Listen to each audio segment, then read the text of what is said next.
नमस्कार दोस्तों। हमारे सब्सक्राइबर कुछ हमसे कमेंट के माध्यम से प्रश्न पूछे हैं। सबसे पहले आप लोग प्रश्न सुनिए। हो सकता है आप लोगों में से भी कुछ लोगों के मन में सेम यही सवाल चल रहा होगा और फिर इन सभी प्रश्नों का सटीक जवाब दूंगा, जिससे आपके मन में जो सवाल उत्पन्न हो रहा है उसका जवाब आपको मिल जाएगा।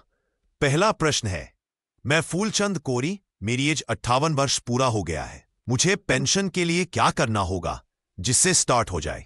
दूसरा प्रश्न है, सर नमस्कार, मैं अलग अलग कंपनी में सर्विस किया हूं, लेकिन मेरे को पेंशन मिलेगा या नहीं। लेकिन मेरे एज 60 वर्ष हो गया है, मेरा सर्विस 12 वर्ष है।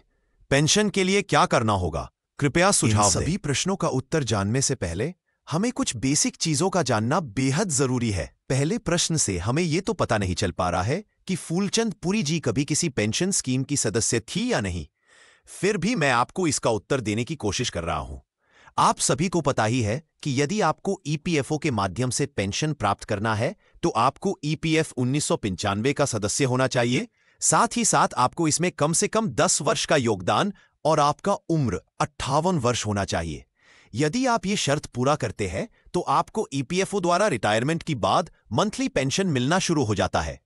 लेकिन आप कभी भी किसी पेंशन स्कीम के सदस्य नहीं रहे हैं तो आपको बुढ़ापे में पेंशन प्राप्त करने के लिए प्रधानमंत्री वृद्धा पेंशन योजना का सहारा लेना पड़ेगा, जिसके लिए आपको अपने राज्य की आधिकारिक वेबसाइट से ऑनलाइन या ऑफलाइन माध्यम से वृद्धा पेंशन योजना का फॉर्म भरकर उसके साथ सपोर्टिंग डॉक्यूमेंट्स अटैच करके अप्लाई करना होगा।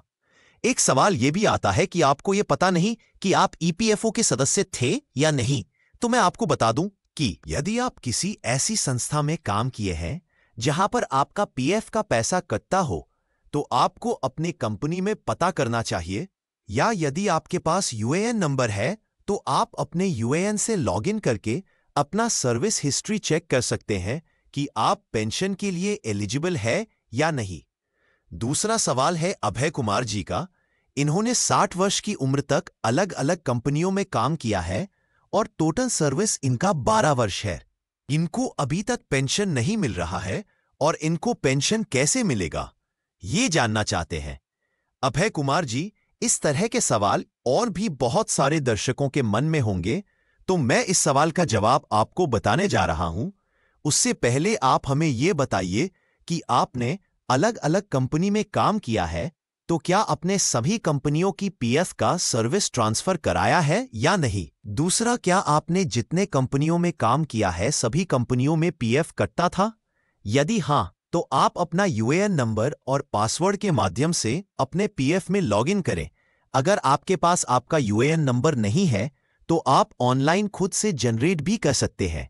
अगर पहले से जनरेटेड है तो आप इसको एक्टिवेट कर लें। यदि आप ऑनलाइन पेंशन के लिए आवेदन करना चाहते हैं तो आपका यूएएन नंबर एक्टिवेट रहना चाहिए। अगर एक्टिवेट नहीं है तो एक्टिवेट करने का प्रोसेस मैं अपने चैनल पर एक वीडियो में डाला हूं, आप वहां से उसे वीडियो को देखकर हेल्प ले सकते हैं। एक्टिवेट होने के बाद आप पीएफ में लॉगिन करें, फॉर्म 10D अप्लाई करें।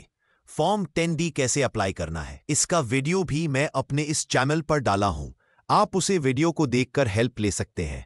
फॉर्म 10D कैसे भरना है उसका लिंक डिस्क्रिप्शन में डाल दूंगा, आप वहां से देख सकते हैं। लेकिन फॉर्म 10D भरने से पहले आपकी प्रोफाइल में आपका नाम, आपका date of birth, father name, bank account, Aadhaar card से मैच होना चाहिए। ईपीएस में डेट ऑफ एग्जिट अपडेट होना चाहिए और ईपीएस से एग्जिट का कारण रिटायरमेंट या सुपर एन्युएशन अपडेटेड होना चाहिए। नॉमिनेशन में अपने नॉमिनी का नाम अवश्य ऐड करें। इसके पश्चात ही पेंशन के लिए ऑनलाइन आवेदन करें, अन्यथा आपका आवेदन रिजेक्ट हो जाएगा। अगर आप ऑफलाइन फॉर्म के माध्यम से पेंशन के लिए आवेदन करना चाहते हैं तो आपको कंपोजिट फॉर्म 10D भरना चाहिए। Offline form 10D composite form दो प्रकार के आते हैं। पहले आधार लिंक्ड कंपोजिट फॉर्म, दूसरा नॉन आधार कंपोजिट फॉर्म। यदि आपका पीएफ खाते में आधार पहले से लिंक है तो आप आधार लिंक कंपोजिट फॉर्म का इस्तेमाल करें। यदि आपके पीएफ खाते में आधार लिंक नहीं है तो आप नॉन आधार कंपोजिट फॉर्म का इस्तेमाल करें। इस प्रकार से ऑफलाइन फॉर्म भरते वक्त आप जरूरी दस्तावेज इसके साथ संलग्न करें और इसको अपने कंपनी या कंपनी बंद होने की स्थिति में डायरेक्ट पीएफ ऑफिस को भेजें और ग्रीवेंस पोर्टल पर इसका डिटेल्स भी शेयर करें और कॉल करके या ईमेल के माध्यम से अपने पीएफ ऑफिस में इसकी स्थिति की जांच करते रहें। जैसे ही अप्रूव्ड होगा, आपको आपके रजिस्टर्ड नंबर पर मैसेज के माध्यम से सूचना प्राप्त हो जाएगा, या फिर आप कॉल करके भी इसकी जानकारी प्राप्त कर सकते हैं। आशा करता हूं यह जानकारी आप लोगों को बहुत ही हेल्पफुल होगी। तो कृपया इस वीडियो को ज्यादा से ज्यादा लोगों के बीच शेयर करें ताकि मेरी मेहनत आप लोगों के काम आ सके। आप